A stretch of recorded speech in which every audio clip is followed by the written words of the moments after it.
Isang taong sinibak sa trabaho. Gusto pang magpakasal sa akin. Tumingin ka nga sa salamin. Bagay ka ba sa akin?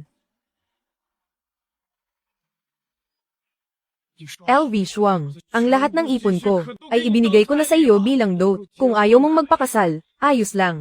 Ibalik mo ang pera ko.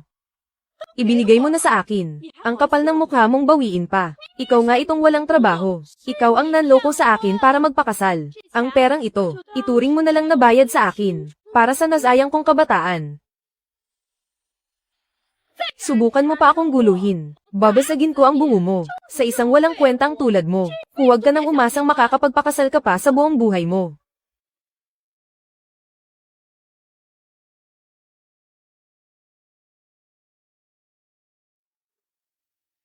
50 sentimo.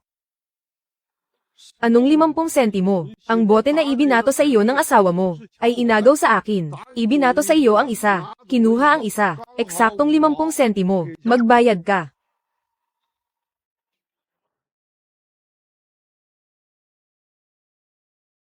Kukunin ko na lahat. Tingnan natin kung hindi ko mabasag ang bungo mo. Sa isang tulad mo, huwag ka nang umasang makakapagpakasal ka pa sa buong buhay mo. Hindi matahimik ang pag-alis ni ina. Sa buong buhay na ito, ang pinakamalaking hiling niya, ay ang makapagpakasal ka. Jiang A 10,566. Hindi ba't nasagasaan ako ng sasakyan? Nasaan ako? Ang mga hinihingi ko sa aking magiging kapareha, ang taunang sahod ay hindi bababa sa 500,000. Ibibigay sa akin ang buong sweldo. Tungkol naman sa dote. Bakit ka nakatulala? Narinig mo ba ang sinabi ko? Sabi ng matchmaker, nagtratrabaho ka sa Pengcheng. Ang taunang sahod mo, siguro naman ay umabot ng 500,000, di ba? 500,000. Ako ba ay muling nabuhay? Muling nabuhay sa panahong sinibak ako at umuwi sa probinsya. Sa mismong blind date namin ni LV Shuang. Sa nakaraang buhay, para lang makapagpakasal. Pumayag ako sa kanya, sa lahat ng hinihingi niya. Pero kinalaunan, dahil nalaman niya, na sinibak ako sa trabaho. Walang awa siyang umalis. Sa huli, naiwan akong mag-isa. Tumandang mag-isa. Muli na akong nabuhay. Aso lang ang papatol sa ganitong feeling prinsesa. Huwag mong sabihin, wala ka man lang 500,000 taunang sahod. Ang kaklase ko noong kolehiyo, na nagtapos lang ng vocational, sa Pengcheng, matagal nang lumampas sa halagang iyan. Ikaw na nagtapos ng bachelor's degree, wala man lang 500,000 taunang sahod. Miss LV, tatanungin kita, magkano ba ang taunang sahod mo ngayon? Babae ako. Magkaiba iyon. Kayong mga lalaki, pwede bang huwag kayong maging mababaw, na nakatitig lang sa pera ng mga babae? Ako ngayon. Kahit na walang trabaho. Pero, malapit na akong makapasok sa kumpanya ng kultura. Kapag nakapasok na talaga ako sa kumpanya ng kultura, hindi kaya, hindi ka nakarapat dapat sa isang partner na may 500,000 taunang sahod. Sa nakaraang buhay ko, nakinig lang ako sa mga kasinungalingan ng babaeng ito. Hinayaan ko siyang gastusin ang sahod ko. Tumira sa inuupahan kong bahay. Tapos nung nakapasa siya, bilang civil servant, kinuha niya ang dote ko at nakipaghiwalay. Wala talaga akong swerte. Miss LV, iwan mo na lang sa ibang may kayang lalaki para bantayan ka. Matagumpay na nabind ang blind date sistema. Ano to? Kahit sino pa ang ka-blind date, at anuman ang hilingin nila, ang sistemang ito ay tutulong sa host na makamit ito, para mapadali ang blind date. Paano kung hindi maging matagumpay ang blind date? Kailangan bang ibalik ang mga gamit? Hindi na kailangang ibalik. Chen Qiyu, aalis ka na ba? Iniisip mo ba na masyadong mataas ang mga kondisyon ko? Hindi. Gusto ko lang sanang malaman ng maaga, Miss LV. Tungkol sa dote at iba pa. Mayroon ka pa bang espesyal na hinihiling? Simple lang ang mga hinihiling ko. Isang bahay sa sentro ng lungsod. Kailangang bayaran ng buo. Sa titulo ng bahay, kailangang nakasulat ang pangalan nating dalawa. Isang sasakyan na hindi bababasa. 200,000 ang halaga. Kailangang nakapangalan sa akin. Siyempre, pwede rin naman itong gamitin ng lalaki. Para sa dote, 388,000 na lang. Oh, at saka 3 piraso ng ginto na hindi bababa sa 50,000. Mas grabe pa kaysa sa nakaraang buhay ko. Ang babaeng ito, alam talaga kung paano magsamantala. Kung wala akong sistema, kahit aso hindi papayag, na match na. Ang mga hinihiling ng ka-blind date, nakakuha ka ng isang bahay, sa Haitang Bay, isang sasakyan na Taineng Pao A, cash na 388,000, isang set ng 3 piraso ng ginto. Pumasok na talaga sa account ko, yaman na ako. Bakit hindi ka na nagsasalita? Iniisip mo ba na hindi makatwiran? Makatwiran, masyadong makatwiran.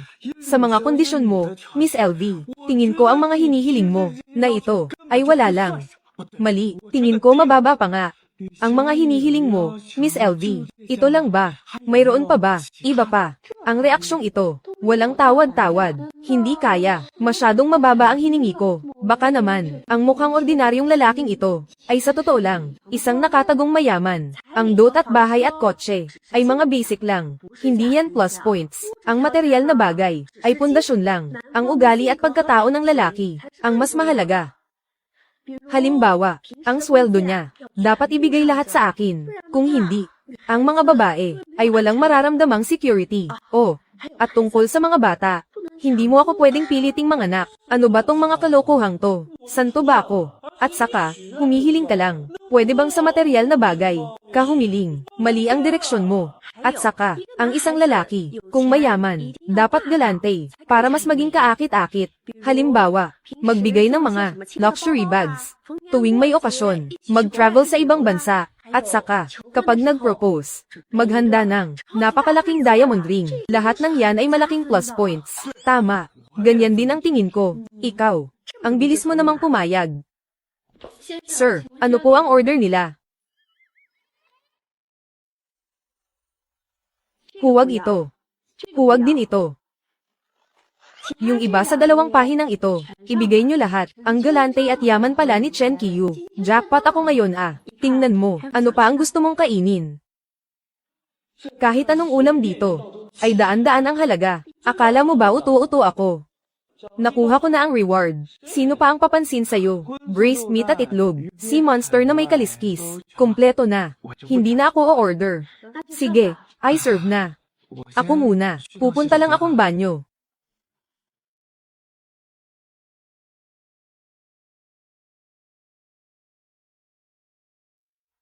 Ina, bilisin mo. Nagdesisyon na ako. Ipakilala mo pa ako sa 8 o 10 blind dates.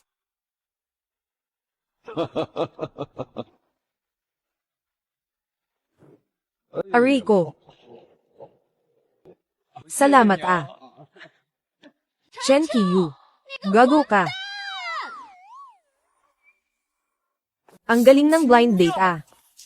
Itong blind date, kailangan pang ituloy. Chen Qiyu.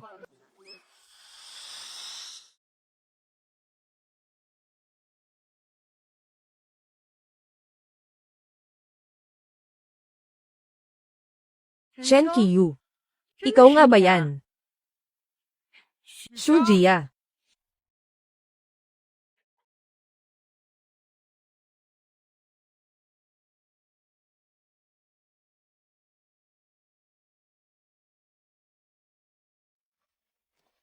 Anong tinitingin-tingin mo? Tinitingnan mo pa rin ako. Gusto mong masapak? Teka lang. Huwag sa mukha. Pwede ba? Sa mukha talaga kita sisapakan. Bakit? Ilang taon lang tayong hindi nagkita. Hindi mo na ako makilala. Dating kaklase. Ngayon, ikaw ay ganap na. Isang magandang white-collar lady na. Kung hindi ka lang unang nagsalita, medyo nag-alangan pa akong kilalanin ka. Syempre naman. Ako kaya ang campus belle noon. Nililigawan mo ako, tapos sa kalagitnaan, bigla ka na lang nawala, hindi pa tayo tapos magtuos dyan. Tayo sana ay. Muntik nang maging magkasintahan. Hay nako, huwag mo nang ang banggitin yan. Dahil lang sa naging malapit ako sa'yo. Hinabol ako ng mga kaklase natin. Ilang beses na akong na-corner. Ngayon, kapag nakikita kita, ang unang reaksyon ko, ay tumingin sa paligid. Kung may mga goons ba, ang bolero mo talaga. Ano bang pinagkakaabalahan mo ngayon? Huwag mo na akong tanungin. Hi. Bakit ka nag-resign sa bangko? Sa katawan mong yan, lihim na umaalingaw ang hinanakit ng isang manggagawa. Sino bang nagsabi sa'yo na ang trabaho sa bangko ay napakadali? Hindi mo alam kung gaano kabigat ang KPI ko buwan-buwan. Mga deposito, wealth management, funds, credit cards, lahat yan may kota. HMPH. Pero, sa hitsura mo ngayon, mukhang sa pengcheng ka. Umasenso ng husto. Anong umasenso ng husto? Sasabihin ko na sa'yo ang totoo. Na-lay off ako ng kumpanya. Kung hindi, akala mo ba, bakit mas maaga pa ako, kaysa sa mga estudyanteng nag-e-exam pa, na nakauwi na? Kaya pala, ang trabaho sa bangko ngayon, ay hindi rin madali. Hindi na ito isang iron rice bowl. Hi. Sige, tara na. Ihahatid na kita. Ihahatid kita pa uwi. Sige. Ihatid mo ako sa 4S shop. Kukunin ko rin kasi ang kotse ko. Sige.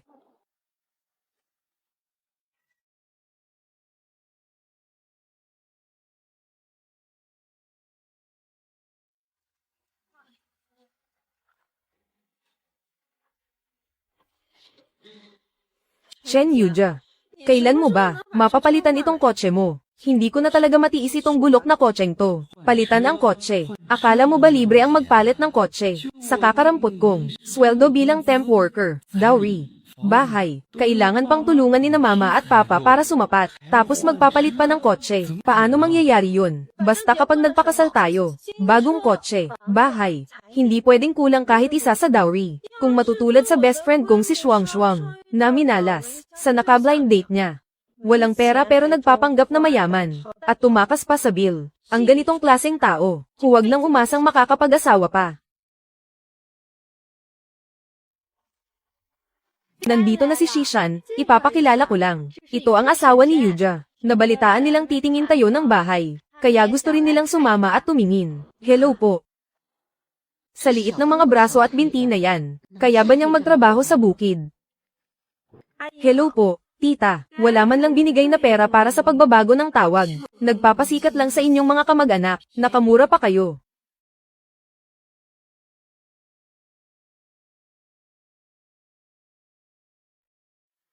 Luo Jinblan, ano ba talaga ang nangyari? Diyan sa anak mong si Chen Qiu, kakatawag lang, ng babaeng si Shuang Shuang. Sabi niya walang mo daw raw ang anak mo. Pagdating sa restaurant, isang salita lang na hindi nagkasundo, iniwan na lang bigla ang babae roon. Hipag. Sa nangyaring ito, baka naman may hindi lang pagkakaintindihan. Hindi pagkakaintindihan. Si LV Shuang, umorder ng isang lamesang pagkain. Sa huli siya rin ang nagbayad. Sa ganyang ugali ng anak mo, paano pa siya makakapag-asawa? Paano ko pa siya irereto? Chen Qiu.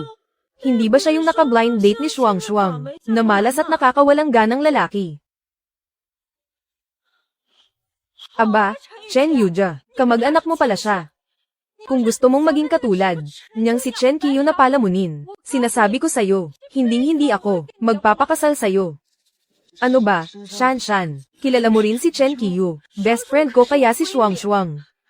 Umorder ng isang lamesang pagkain, at siya rin ang nagbayad.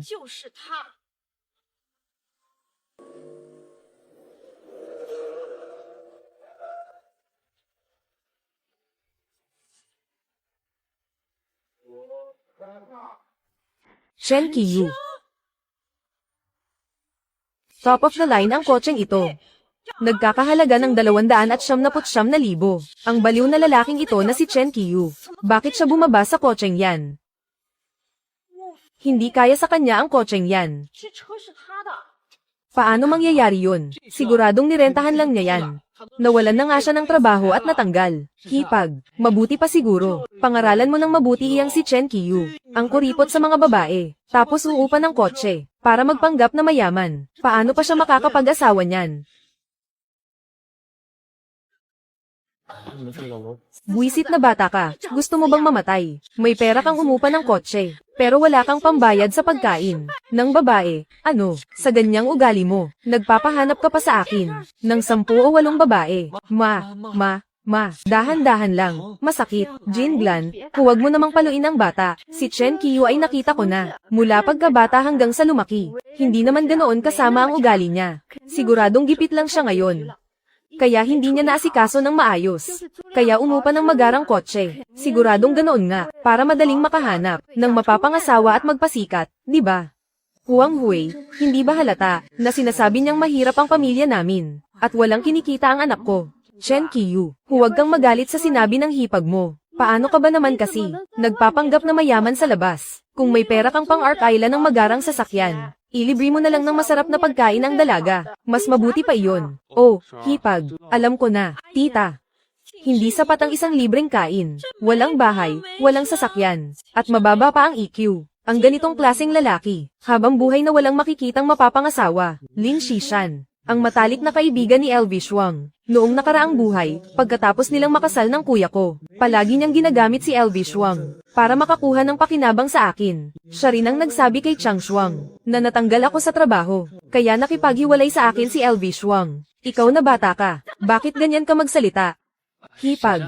Magkakamag-anak tayo. Tama rin naman ang sinabi ni Shanshan. Mahiling magpasikat ang bunso kong pinsan. At mababa ang EQ. Ang ugaling ito, kailangan na talagang baguhin. Nako, bakit hindi mo pa ibalik ang sasakyan? Sa pinag-arkilahan mo, ina, hindi ko inarkila ang sasakyang ito. Binili ko talaga ito. Chen Qiyu. Alam na alam ko ang buong pagkatao mo. Huwag ka nang magyabang, Manager Lee. Tingnan na muna natin ang bahay. Nako, sandali lang, sandali lang. Ah, Mr. Chen, alin ang gusto mong unahing tingnan? Bakit siya ang uunahing patinginin? Hindi naman niya kayang bumili. Isa pa, kami ang unang nagpa-schedule na tumingin ng bahay. Sinasabi ng mga taong ito, na isang patay gutom si Chen Qiyu. Pero, siya ang VIP na ipinagbilin. Ni Boss Wang na asikasuhin ko. Hindi ko siya pwedeng saktan. Manager Lee. Hindi na kita papahirapan. Sabay-sabay na lang nating tingnan. Anong titingnan? Wala ring kwenta kahit tingnan niya. Ito ang aming 121 square meters, 4 na kwarto, 2 sala, at 2 banyo. Maaliwalas mula Hilaga hanggang Timog. Napakaganda ng pagkakaayos ng unit. Ayos, maganda. Maganda ang layout ng unit na ito. Walang nasayang na espasyo. Maganda ang kapaligiran ng subdivision na ito. At maganda rin ang pasok ng liwanag sa bahay. Ano? Chen Qiyu. Kaya mo bang bumili? Oh, Shanshan, kunin na kaya natin ito. Manager Lee, ang bahay na ito, ibigay mo na sa kuya ko. Ah, narinig ko. Sa Haitang Bay Subdivision, mayroong isang pinakamagandang gusali. Hindi ba iyon yung 2 elevator, 4 na pamilya? Tama, sa komunidad natin, mayroon talagang isang building king. Nasa building 9, iyon ang buong komunidad natin. Ang gusali na may pinakamagandang lokasyon. Isang elevator, isang pamilya, isang malaking flat na 180 square meters. 180 square meters na building king. Magkano naman iyon? Itong 120 ko. Kailangan pang ibenta ang lahat, para lang magkasya sa down payment. Ikaw pa. Gusto mo pang makakita ng mas maganda? Mayroon pa bang ganitong layout? Dali, samahan mo kaming tingnan. Hi. Huwag kayong makinig sa kalokohan ni Chen Qiyu. Pero itong layout na ito, isa na lang ang natitira. Pero huwag na kayong umasa. Ang malaking boss ng developer namin ay sadyang nagsabi na itatabi ito para ibigay sa iba sa hinaharap, para sa mga koneksyon. Hindi ito ibebenta sa publiko. Anong ibig mong sabihin? Na huwag na kaming umasa. Sino ba ang minamaliit mo? Gusto kong makita si Chen Qiyu. Kung anong yabang ang ipinapakita niya. Manager Lee, kahit hindi ibebenta, pwede mo ba kaming samahan? Para tingnan. Para lang may reference. Ikaw talaga. Hindi mo man lang alam kung ano ang kaya mo. Itong si Mr. Chen, sadyang pinakiusapan ako ni Boss Wang na asikasuhin kayo ng mabuti. Ano sa tingin nyo ang dapat kong gawin? Sabay-sabay na tayong pumunta para tingnan. Nako, Qiyu. Bigyan mo naman ng mukha ang ina mo. Huwag na nating pag-usapan itong 120 square meters. Kahit itong high-end na komunidad, ay hindi rin natin kayang piliin. Ngayong araw, sa harap ng tiyahin mo. Sobra na akong napahiya.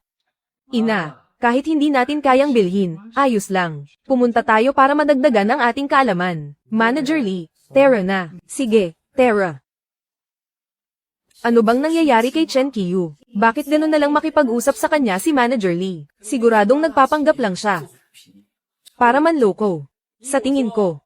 Hanggang tingin lang siya. Hindi niya talaga kayang bilhin. Hindi niya kayang bilhin. Pero ikaw, siguradong kaya mo. Baka naman si Chen Qiyu ay naiinggit dahil may nobyo ka. Kaya sinasadya niyang gamitin ito para sirain ang relasyon ninyong dalawa. Siya.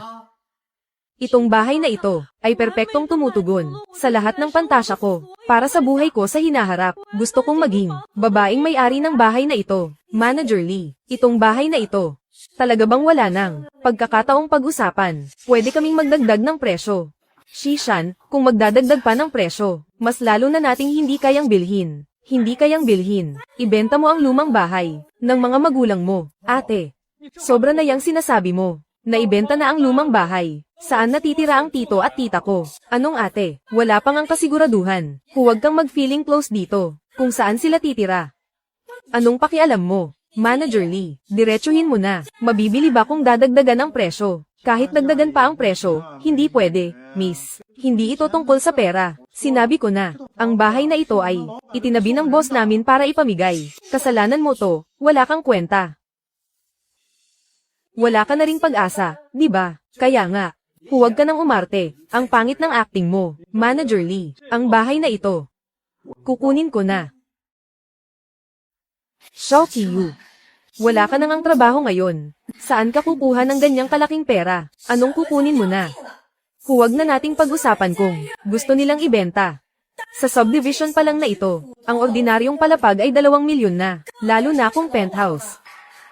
Mas mahal, 3 o 4 na milyon. Kaya mo bang bayaran? Chen Qiyu, huwag kang magpanggap na mayaman. Alam mo namang mayaman sila, at hindi nila ibebenta. Kaya ka nandito, para magyabang, di ba? HMPH, kailan ko sinabing, bibilhin ko. Ibibigay ito sa akin ng iba. Nako, sino naman ang magbibigay sa'yo? 3 o 4 na milyong bahay yan. Paano? Paanong mangyayari na may ganitong swerte na babagsak mula sa langit?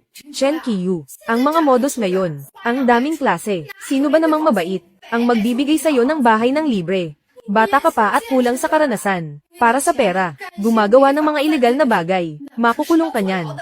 Kaya nga, hindi malinaw kung saan galing ang pera. Sinong nakakaalam kung anong patibong yan? Naiintindihan ko na. Itong si Chen Qiyu, ang relasyon niya sa pamilya ng tita niya, mukhang hindi naman ganoon kaganda. Ang mga sinasabi nyo, ang sakit sa tainga. Kayong mga babae kapag nag-asawa, gusto ng bahay, gusto ng kotse, gusto ng date, lahat gusto. Hindi ba kayo natatakot na naghuhukay kayo ng sarili nyong libingan? Ikaw. Manager Lee, hindi mo ba narinig ang sinabi ko? Oh.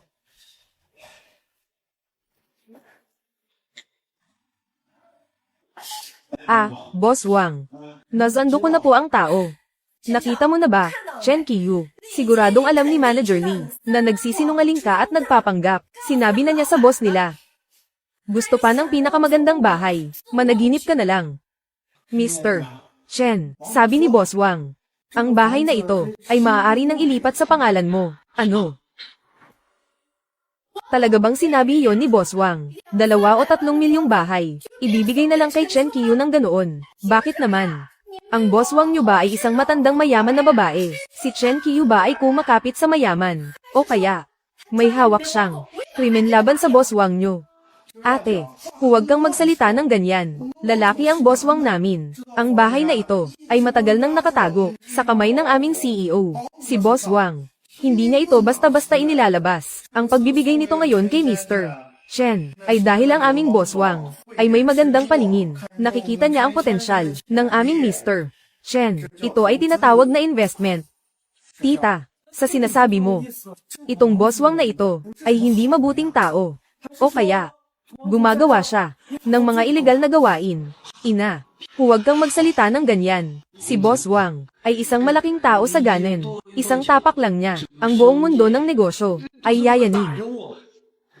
Ang proyekto na ginagawa namin ngayon ay nakasalalay sa investment ni Boss Wang. Kung magagalit si Boss Wang, mawawalan ako ng trabaho. Hindi, itong batang si Chen Qiyu. Bakit naman? Hayaan na natin ito. Chen Qiyu. Tatanungin ka ni tita, nag-blind date ka kaninang tanghali, bakit hindi ka man lang nagbayad, at tumakbo ka na? Wala naman. Mataas lang talaga ang standard ng babae. Hindi niya ako gusto, huwag mo namang sabihin iyan. Ang mga babae ngayon, normal lang na mataas ang standard. Gusto lang nila ng kasiguruhan. Pagkatapos ng lahat, panghabang buhay ito. Tita, huwag mo namang sabihin iyan. Si Kuya Chen ay bata pa at matagumpay. Saan ba siya nagkulang sa hitsura at katawan? Siguradong ang babaeng iyon ay masyadong demanding. Nagsalita ng mga hindi dapat. Hi. Kaya si Kuya Chen ay hindi na siya pinansin. Tama ba? Ito, ang pinili ko ng maingat. Ang palaging inaalagaan na magiging manugang ko. Ngayon dahil sa isang tagalabas, hayagan akong kinokontra. Itong si Lin Shishan, anong kalokohan ang binabalak niya? Hindi ba't noong nakaraang buhay niya, palagi siyang mababa ang tingin sa akin. Pagkatapos nilang magpakasal ni Chen Yuja, palagi rin niya akong minamaliit. Ngayon, ang bilis magbago ng ugali niya, dahil lang sa isang bahay. Hindi ba't sinabi mo, na nag-blind date si Chen Qiyu at ang best friend mo? Mababa ang tingin mo kay Chen Qiyu. Sinabi mo pa nga, nasa buong buhay niya, hindi siya makakapag-asawa, di ba? Anong best friend? Magkakilala lang kami. Kuya Chen, ang mga taong nakilala ko noon, ay nakasakit sa iyo, at hindi rin ako komportable rito. Pwede ba?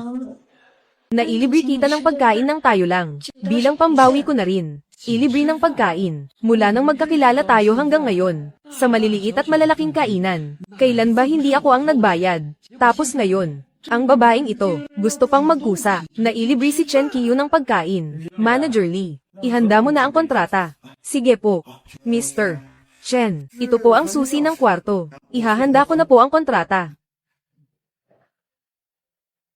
Shishan, huwag mo nang guluhin si Chen Qiyu. Ang pinsan kong ito, ay masyadong abala. Kailangan pa niyang magmadali, para maghanap ng makakadate. Ay, tama. Pinaalala mo sa akin.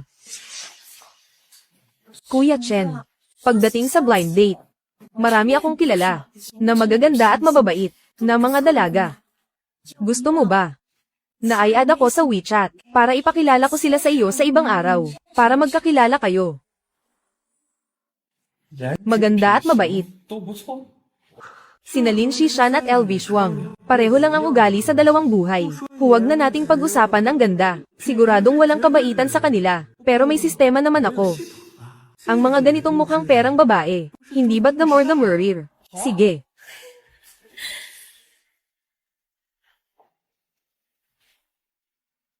Teka, ang babaeng ito ay gusto akong akitin. Hindi ito blind date, hindi ko makukuha ang reward. Bakit pa ako makikipagplastikan sa kanya?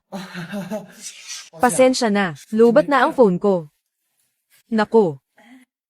Dahil lobat na ang phone ni Kuya Chen. Ayos lang. I-add ko na lang muna ang WeChat ni tita, para kung may kailangan tayo sa susunod, madali tayong makapag-usap. Sa paligid ko, maraming mabubuting dalaga. Mabuti naman kung ganoon, abala pa sa iyo. Ina, tita, hindi po ito abala.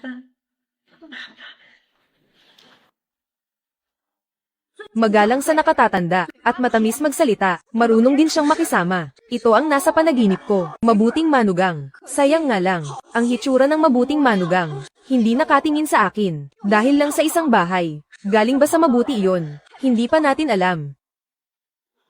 Shishan. Tingnan pa natin, ang ibang mga disenyo. Tutal, ito ay para sa inyo ni Yuja. Ang magiging bahay nyo, kailangang piliin ang pinakamaganda. Pumili ng isa na, pinakagusto mo. Oo nga, Shishan, may iba ka pa bang gustong disenyo? O kaya ibang subdivision? Pwede rin. Basta gusto mo. Pwede nating tingnan. Takot lang siyang takasan ng manugang. Pero ang ganitong mukhang pera, hindi ko rin gusto. Nako, ngayon may bahay na. Ang pag-aasawa mo, hindi na problema. Lilinisin ko muna. Lilinisin ko ang bahay na ito, ina. Ang laki ng bahay na ito. Kukuha ako ng 2 profesional na tagalinis. Kung ikaw ang maglilinis nito, baka ma-hospital ka pa sa pagod, hindi sulit. Gusto ko lang makita ang bahay. Ina. Pagkabigay ko ng susi sa iyo, kahit gaano katagal mo gustong tingnan, pwede. Umuwi muna tayo.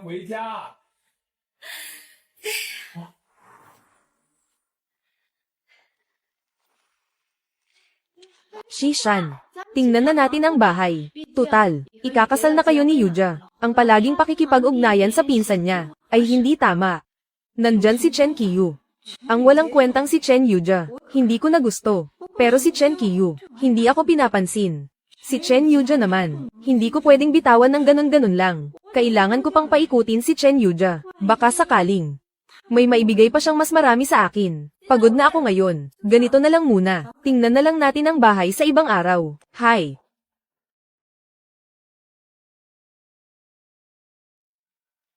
Anong ibig sabihin ni Lin Shishan?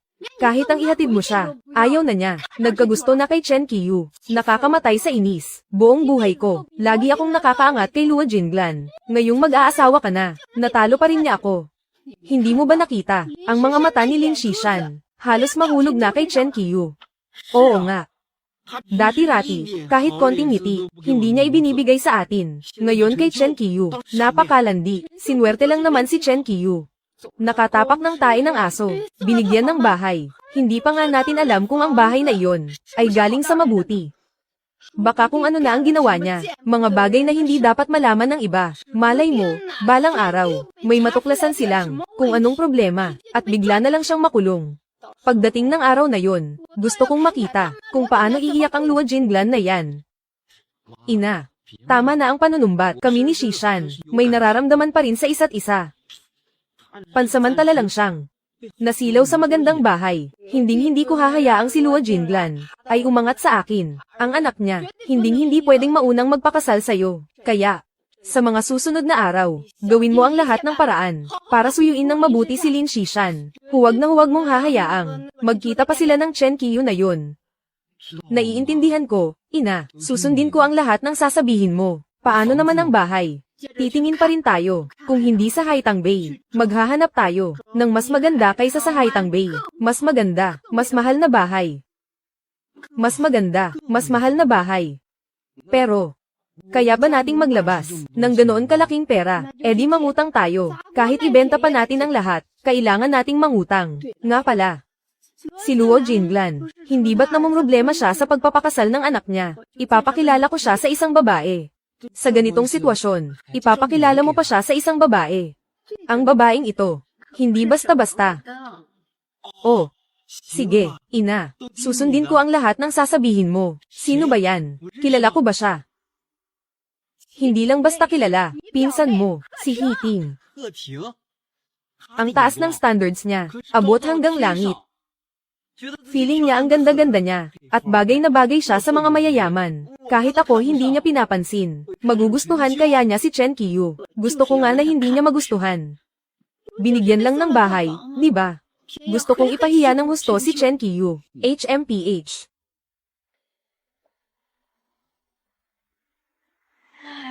Ang ganda ng kotseng ito. Hindi ko pa to nakikita. Anak, nakita mo ba ang tita mo? Yung mukha niya kanina. Namumutla sa inis.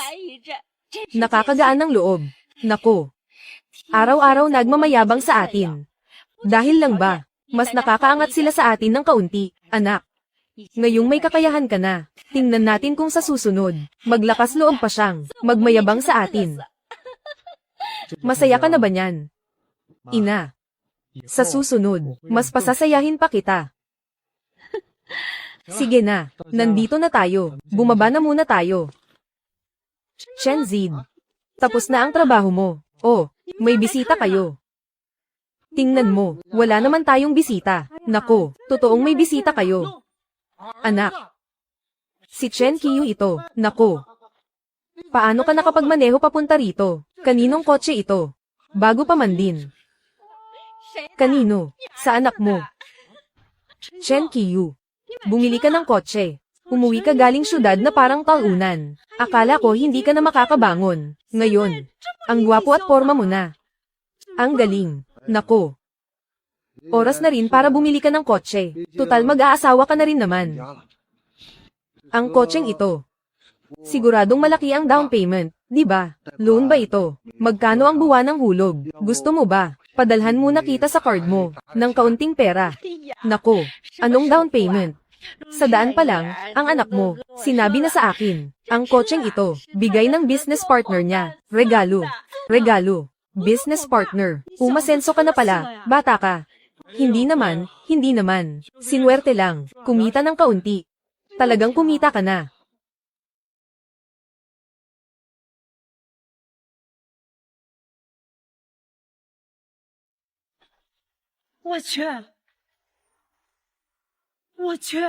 Kahon ito mula sa jewelry store, di ba? May cellphone pa. Mukhang. Nakita ko ito sa video. Sobrang mahal nito. Trifold. Mautay. Tsaa. Wow. Ang dami naman.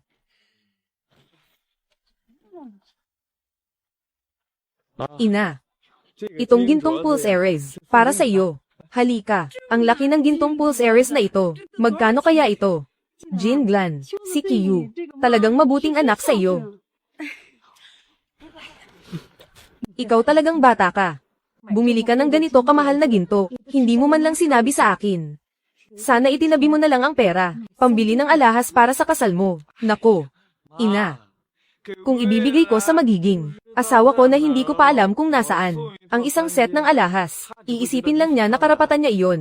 Pero ang ibigay sa naghirap buong buhay niya, sa iyo, ina, ang isang gintong Pulse Ares, maaari mong ipagmalaki sa mga kapitbahay, habang buhay na kaligayahan iyan. Sa nakaraang buhay ko, ang kasal ko, ay naging obsesyon ng ina ko. Sa totoo lang, naiintindihan ko, natatakot siyang maging masama ang buhay ko, at tumandang mag-isa.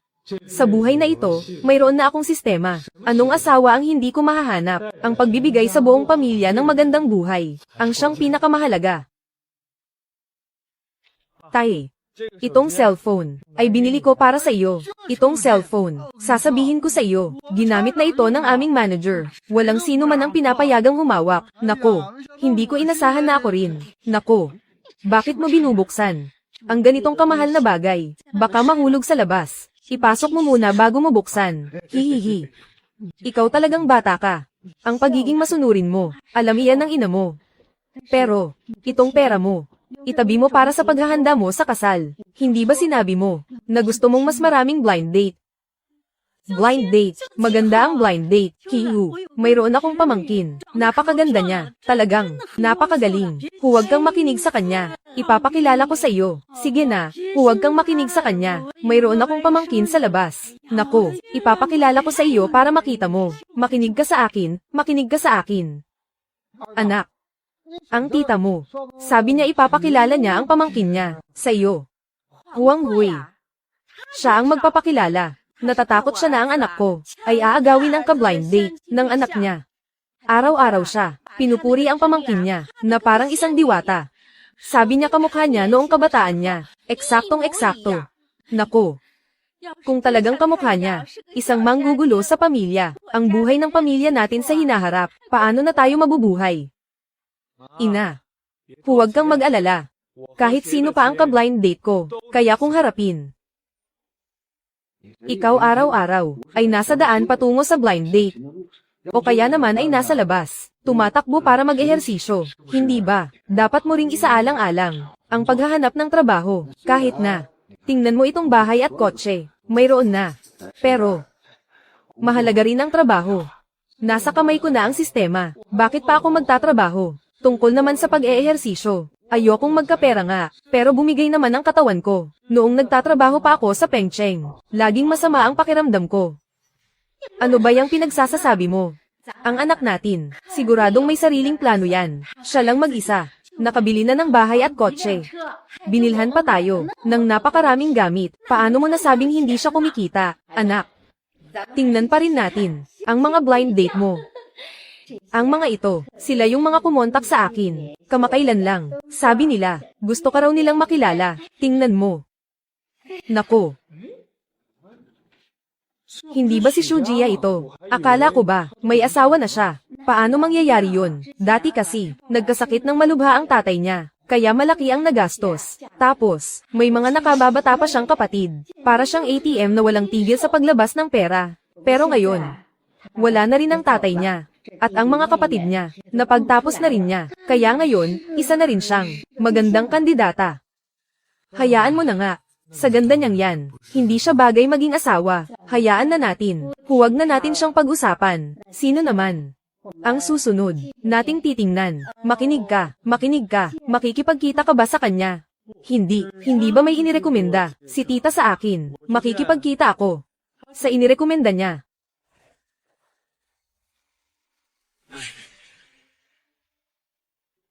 Isang oras na akong naghihintay dito. Itong si Hiting, baka naman inindihan na ako. Wow, puro malalaking logo ang suot. Hindi ako masyadong pamilyar sa mga luxury brands, pero nakakasilaw naman yan. Sabi ni tita, mayaman ka raw. Bakit ganyan ang suot mo? Sa isang blind date, nandidiri na agad siya. Ah, low-key lang kasi ako. Kung hindi lang dahil sa reward ng system, wala akong ganang. Kausapin ka pa. Hindi ka naman kasing ganda ni Shujiya, pero ang taas ng tingin mo sa sarili mo. Higit pa kay Shujiya. Hindi man lang niya binanggit na na-late siya ng 1 oras. Pero, mabuti na rin, yung mataas ang tingin sa sarili. Narinig ko kay tita na, may bahay at kotse ka raw. Pwede ko bang itanong, saan ang bahay mo? At anong kotse mo? Sa Haitang Bay ang bahay ko.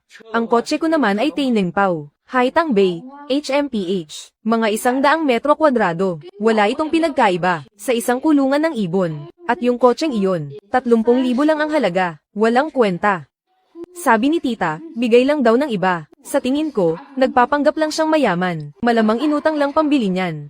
Tapos nakipagsabuatan sa iba. Para gumawa ng ganitong kwento. Para sa blind date market, may taas ang halaga niya. Ang babaeng ito. Tila ba? Tuluyan na akong ibinilang sa kategorya ng mga walang kwenta. Kung gayon, hindi ko pa alam. Ang kinikita ni Miss He. Magkano ba? Ang isang lalaking kasing antas mo. Kung hindi lang dahil sa respeto ko kay tita. Ngayong araw, siguradong hindi ako pupunta para makipagkita sa iyo. Ang ibig sabihin ba ni Miss He?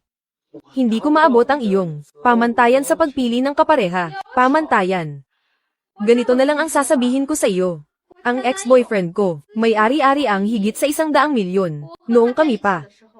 Nakatira kami sa Boyu Mansion, sa isang 280 metro kwadradong flat. Nga pala, mayroon din siyang ilang villa, at ang mga kotse niya ay nagkakahalaga ng milyon. Tungkol naman sa sinasabi mong, murang kotse. Pasensya na, hindi ako sumasakay sa ganyang klaseng sasakyan.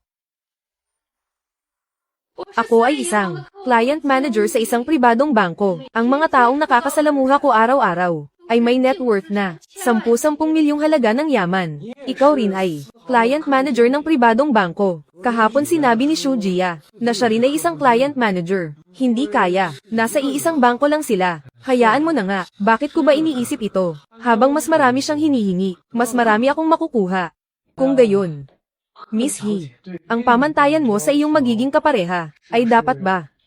Kahit papaano ay hindi, bababa sa ex-boyfriend mo.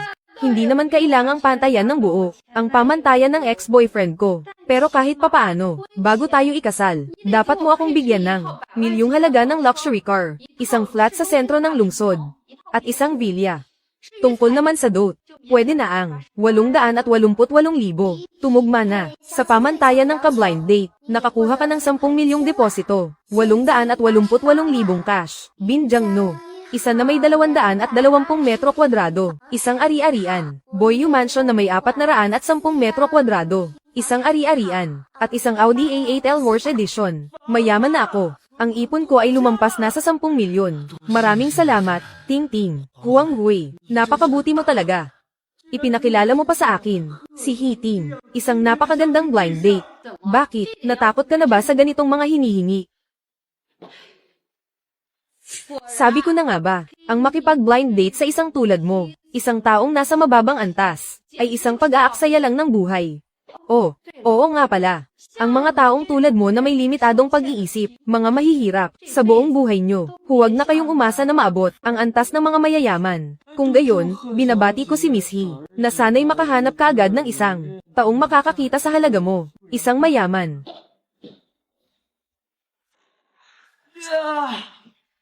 Kumita ako ng malaki. Hehe. Nako, titingnan ko muna ba ang aking malaking flat o ang aking malaking villa.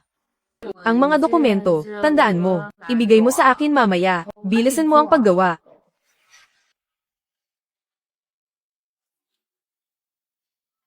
Umalis na naman si Hiting. Kailan lang siya nalipat dito? Araw-araw na lang. Ilang beses na siyang nag-leave. Paano naman tayo makikipagkumpetensya sa kanya? Ang dami niyang malalaking kliyente. Sobrang dami. Kahit ang manager ay gustong-gusto siya. Oy, alam niyo ba kung paano niya nakuha ang mga kliyenteng iyon? Paano pa ba? Sa pamamagitan ng pagtulog sa kanila. Akala mo ba, paano siya nakabalik mula sa isang malaking lungsod? Nalipat siya pabalik. Ang ex-boyfriend niya ay may asawa na. Nga pala, Gia, sa ganda mong iyan. Kung magiging mas malapit ka lang sa mga kliyente, siguradong mas gaganda ang negosyo mo. Ako, hindi ko kaya. Hindi ko magagawa iyon. Mas mabuti pang maging tapat na lang ako at maghanap ng mga bagong kliyente. Chen Qiyu. May ipon na 10 milyon. Baka kapangalan lang. Mas maganda pa rin ang villa. Pero, kakuha ko lang ng bahay sa Haitang Bay. Tapos ngayon mayroon na naman agad, isang malaking flat at isang malaking villa. Kapag nalaman ito ni na ina at ama, siguradong hindi sila makakatulog. Kailangan kong magkaroon ng maayos na direksyon sa pamumuhunan, para mas maging makatwiran ang paglabas nito. Magandang araw po, kagalang-galang na Ginoong Chen. Ako po ay mula sa bangko, isang private banking client manager. Shu Jia. Chen Qiyu. Ikaw nga talaga. Na-detect ng aming system na ang pondo sa iyong account ay umabot na sa maaari bang i-upgrade ang threshold ng private bank. Kailangan mo ba akong ipaliwanag ng detalyado ang aming mga serbisyo sa private bank? Sa ngayon, wala pa akong oras. Maaari ba kayong magbigay ng door-to-door service at ipaliwanag ng detalyado? Syempre naman. Miss, ito ang pinakamagandang villa area sa buong lungsod. Kung walang imbitasyon mula sa may-ari, hindi ka makakapasok. Chen Qiyu talaga. Bakit kailangan pang makipagkita rito? Nakakahiya namang mapigilan. Oy, Chen Qiyu, ito. Lumabas ka mula sa loob. Kakatapos ko lang tingnan ng bahay. Balak kong bilhin ang bahay sa Boyu Mansion. Hindi bibilhin. Nabili na. Iyon ang gusali sa loob. Mr. Chen, kaibigan mo pala. Pasensya na, miss. Ang pagpigil sa iyo ay responsibilidad naming mga security guard. Okay lang, okay lang. Ang mga single family villa sa Boyu Mansion na ito, kahit ang pinakamaliit, ay nagkakahalaga ng ilang milyon, di ba? Basta-basta na lang, niya binili. Ang bank card ni Chen Qiyu, ang higit sa 10 milyong deposito na iyon, ay hindi man lang nagalaw. Ibig sabihin, ang higit sa 10 milyong iyon, ay malamang na bahagi lamang ng kabuoang cash assets ni Chen Qiyu. Shu Jia. Bakit ka nakatulala dyan? Maghanap tayo ng lugar para umupo at mag-usap ng detalyado. Ang bahay kong ito, hindi pa na-renovate, hindi angkop para tumanggap ng bisita. Sige, saan tayo pupunta? Sa coffee shop ba? Hindi. Sa Audi 4S shop. Samahan mo muna akong kunin ang kotse.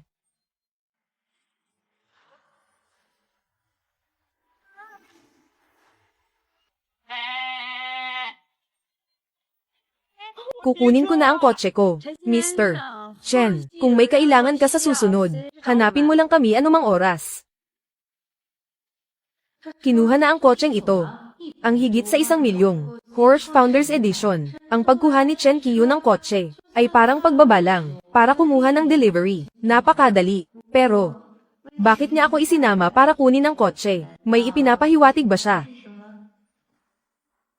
Noon, dahil sa hindi inaasahang pangyayari, nagkahiwalay kami. Ngayon, baka gusto pa rin niya ako. Itinuturing pa rin niya akong first love niya. Shu Jia, gumising ka nga. Iniisip mo pa rin ba na ikaw ay isang domineering CEO mula sa isang Mary Sue novel na parang isang batang babae sa junior high? Ano ba yung mga pinag-iisip mo? Shu Jia, bakit ka nakatulala? Kinakausap kita. Pasensya na, nawala lang ako sa sarili ko kanina. Ano nga ulit yung sinabi mo? Sabi ko, bilang isang private bank account manager, dapat may alam ka tungkol sa iba't ibang luxury goods, di ba? Bakit? Mag-i-invest ka ba sa luxury goods? Hindi. Bukas at sa makalawa, may mga blind date pa ako. Gusto ko sanang bumili ng ilang bagong damit. Pwede mo ba akong tulungan na pumili? Kailangan kong magsuot ng maganda para magmukhang mayaman. Para lang sa mga babaeng yun na mukhang pera. Para mas lumaki ang system rewards na makukuha ko. HMPH. Kung ano-ano pa ang naiisip ko tungkol sa first love o kung anuman. Sa huli, itong si Chen Qiyu. Iniisip lang na tulungan ko siyang pumili ng damit. Isusuot niya ang mga damit na to para makipag-date sa ibang babae. Nananaginip siya. Oy, Shu Jia, saan ka pupunta? Wala. Gusto ko lang umalis na agad para matulungan kitang pumili ng damit para makapunta ka na sa blind date mo. Nga pala, Shan, yung bahay na titirhan nyo pagkatapos ikasal. Saang subdivision na napagdesisyonan? Sa Xingzhou Bay. Wow! Xingzhou Bay. Doon, malapit na yun sa city center.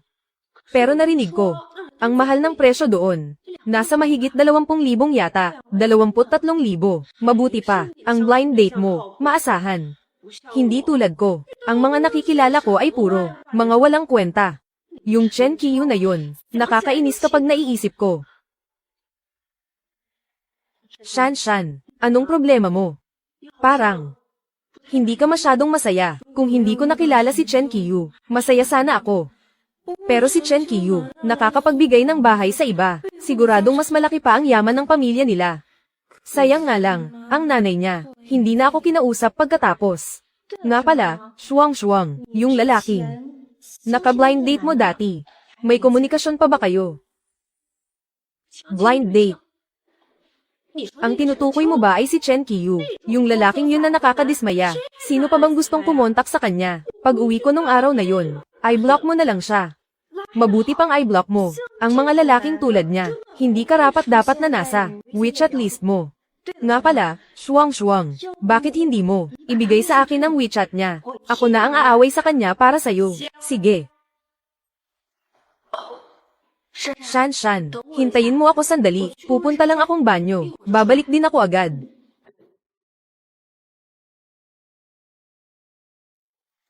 Chen Qiyu. Ang daming luxury brands nito. Kuya Chen, ikaw ba yan? Lin Shishan. Bakit ba ang babaeng ito? Parang maltong sunod ng sunod. Bumibili ka rin ba ng brand nila? Gustong gusto ko, ang pabango nila. Tulungan mo naman akong magtaboy ng langaw. Oh. Babe, sino siya? Bakit hindi mo man lang nabanggit sa akin dati? Ang ganda niya. Ang ipinagmamalaki kong simpleng ganda. Tinalo ng babaeng ito sa mukha, sa katawan, at sa dating. Talagang dinaig niya ako sa lahat. Teka, babe. Kuya Chen, di ba nasa blind date ka pa? Siya ba? Ang girlfriend mo? Oo. Nagkakilala na nga ang mga magulang namin. Hindi ako nagsisinungaling. Nagkita na sila noong junior high pa kami. Lin Shishan. Tinuring kitang matalik na kaibigan, tapos ganito ang gagawin mo sa akin.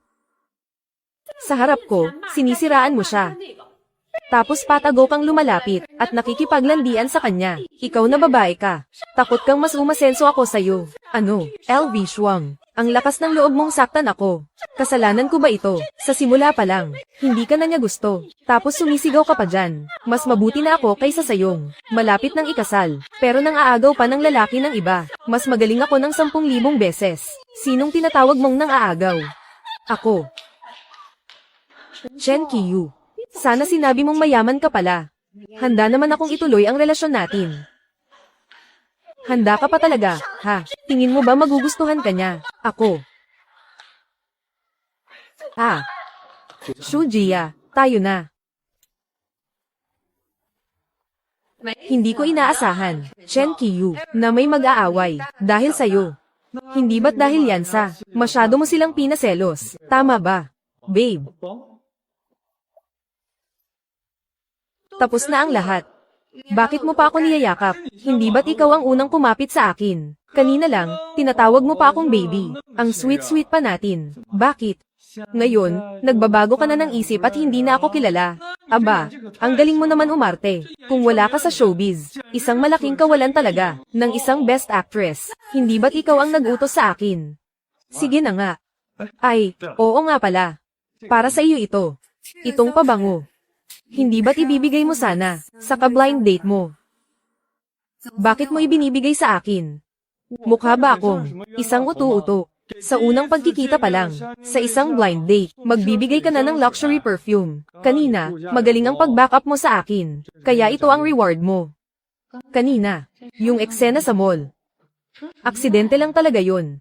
Pero itong pabango, matagal nang nabili ni Chen Qiyu. Ngayong ibinibigay sa akin, hindi kaya, hindi naman talaga niya. Balak ibigay sa ka-blind date niya, kundi para talaga sa akin. Salamat, boss. Kung may ganitong magandang racket ulit, huwag kalimutang agad. Akong Taken, ha? Syempre naman. Ikaw pa, ang best actress ko. Tara, kain na tayo. Pag-usapan natin ng dahan-dahan. Ang tungkol sa bangko ninyo. Sige, Tara. Ang mga pribilehiyo ng private banking namin ay ito lang, tulad ng paglalakbay, medikal, kalusugan, edukasyon, lahat may kaunting diskwento at tulong. Kapag trabaho na ang pinag-uusapan ng babaeng ito, nag-iiba talaga ang aura niya. Ang mga pribilehiyo ng aming private banking ay medyo malawak din ang sakop. Pero kung tatanungin mo kung gaano kalaki ang tulong, ayun lang. Kapag nag-check-in sa hotel, may discount. Kapag sumakay ng eroplano, pwedeng gumamit ng VIP lounge at iba pa. May iba pa ba? Ang pinakamahalaga ay ang mga fund services. Tulad ng stocks, funds, sayang. Ang mga ito sa ngayon para sa akin ay hindi ko pa kailangan. Yung mga funds na sinasabi mo, kailangan bang bilhin? Ang mga funds ng private bank, siguradong mas mataas ang kita kaysa sa mga ordinaryo. Pero marami rin ang hindi stable. Marami rin ang nalulugi. Kung simpleng, ay deposit mo lang ang pera mo doon. Sapat na iyon. Masyado ka namang tapat. Ganyan ka ba talaga maghanap ng kliyente? Maaabot mo pa ba ang kota niyan? O baka naman, may iba kang motibo. Kaya ang bait mo sa akin. Wala. Ako kasi, sadyang, ayoko lang, kumita ng maruming pera. Oh, hindi ba't ang magandang si Shujia ito? Chen Qiyu. Shujia. Paano ka nakahanap ng gwapong boyfriend?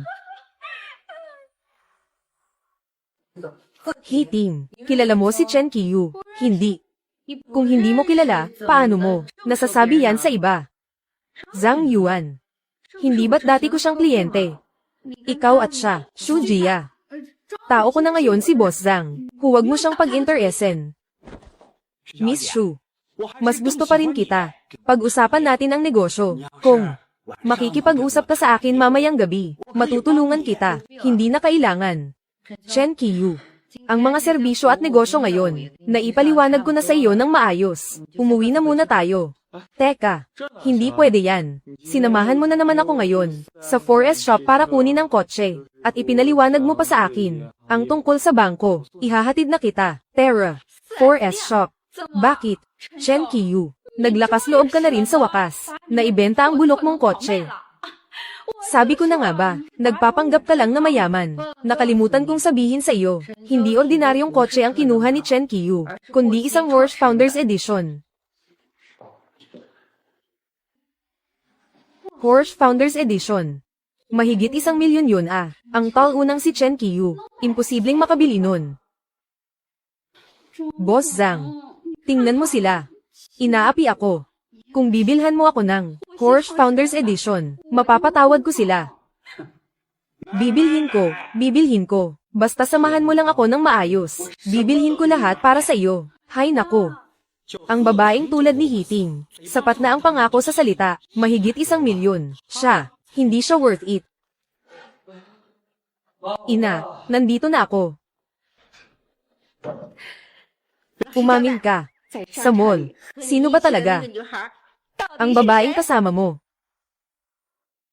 Huwag mong subukang lokohin ang ina mo. Nasa mall ako. Nakita ko lahat. Naisip ko na baka mahiya ang babae. Kaya hindi na ako lumapit para bumati. Kaklase ko noong junior high. Si Shujia mula sa kabilang baryo. Nakita mo na siya. Oh. Siya pala. Hi. Nga pala. Nasa listahan mo rin siya. Ng mga blind date. Naaalala ko, noong junior high kayo, magkasundo kayong dalawa. Hi, kamusta na ngayon? Nagde-date ba kayo?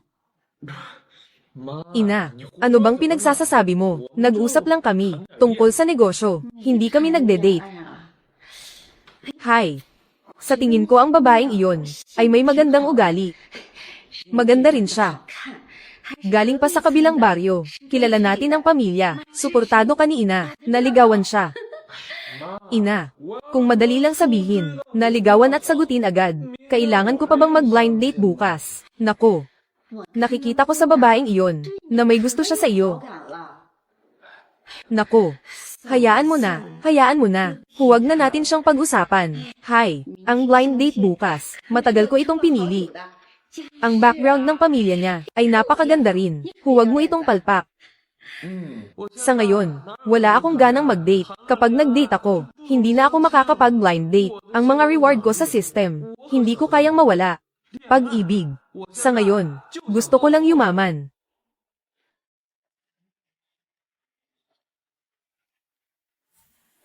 Wala pa ba siya? Malapit na ako. Nasa pinto na.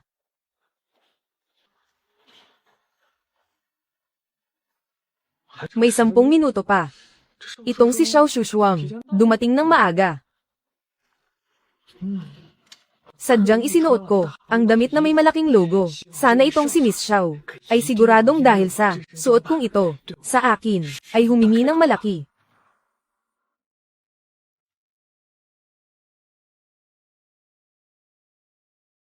Ang babaeng ito, mas maganda pa kaysa sa litrato. Pasensya na. Ako si Chen Qiyu. Nahuli ako. Hindi. Sakto lang ang dating mo. Minadali lang kita dahil ayaw kong may nahuhuli. Hello. Ako si Xiao Shushuang. Dito sa restaurant na ito, nakapunta na ako ng ilang beses. Masarap ang pagkain. Umorder na ako ng 2. Paborito kong putahe.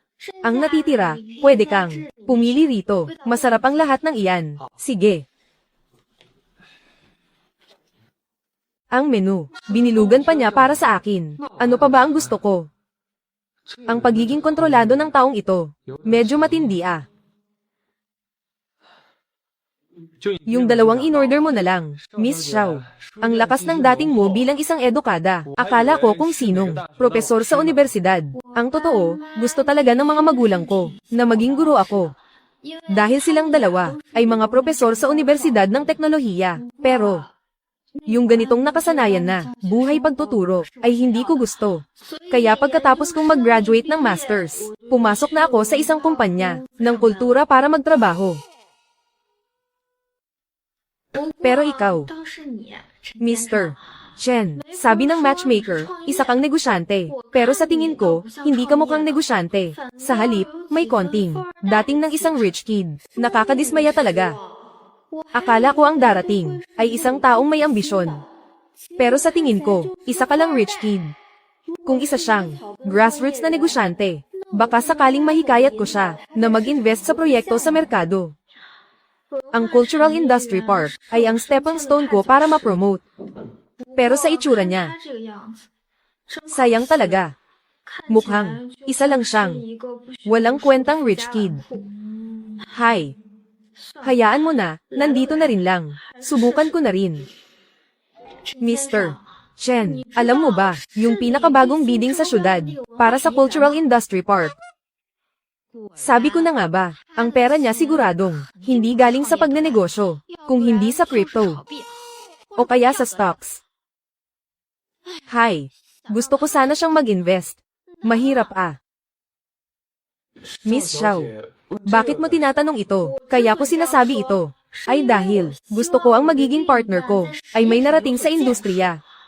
Halimbawa, mag-invest sa isang cultural industry park. Kung ganun, maaari siyang makatulong sa ating bayan. Anil. Ang taong ito ay ginawang ang blind date ngayon bilang isang investment meeting. Na-match na ang blind date, mga requirements ng partner. Nakuha mo na. Shenzhen Cultural Industry Group 30% shares. Shenzhen Cultural Industry Park. Kompletong proposal. Pwede rin ito. Shenzhen Culture Group 30% shares. Shenzhen Cultural Industry Park Group proposal. System. Business plan. Ano ba ito? Tinatawag mo ba itong business plan? Kasama rito, ang Cultural Industry Park, sa simula at kalagitnaan, ang buong plano para sa hinaharap, detalyadong plano sa operasyon, kahit ang bawat hakbang, may listahan ng mga pangunahing tauhan. Hindi ito isang business plan. Ito ay isang nani level, gabay para makapasa. Tama ka, host, Gannon Cultural Industry Group. Ang kabuuang pamumuhunan ay 1.1 bilyon. Mayroon kang 30% na bahagi, nagkakahalaga ng 300 milyon. Kung patatakbuhin gamit ang planong ito, ang tinatayang halaga sa hinaharap ay lalampas sa 3 bilyon. Haha. Itong si Xiao Shushuang, kahit hindi siya mukhang pera, ang gantimpalang na trigger, ay mas maganda kaysa kay Hiting. Ito ang tunay na malaking regalo. Ehem. Nga pala, si Miss Xiao ay nakatanggap sa kumpanya ng kultura. Tama. 不错，不错，认真负责。 Responsable. Ang mga taong magtatrabaho para sa akin sa hinaharap, dapat ay tulad ni Xiao Shushuang. Bakit niya ako tinitingnan ng ganyan? Ang tingin na ito. Kapareho ng sa boss ko, kapag nag-aayos ng mga gawain, eksaktong pareho. Sa huli, umaasa lang siya sa swerte, kumita ng kaunting pera, isang nouveau riche lang. Hay, hindi naiintindihan kung ano ang pangkalahatang takbo. Mukhang itong pagkain na ito ay hindi na kailangang ipagpatuloy. Mauuna na ako. Teka, Miss Xiao. Hindi na kailangan. Dito ka na lang kumain. Ako na ang magbabayad. Inaasahan. Ang susunod nating pagkikita. Polem. Sa susunod. Mr. Chen, wala akong balak na. Kumain kasama ka sa susunod.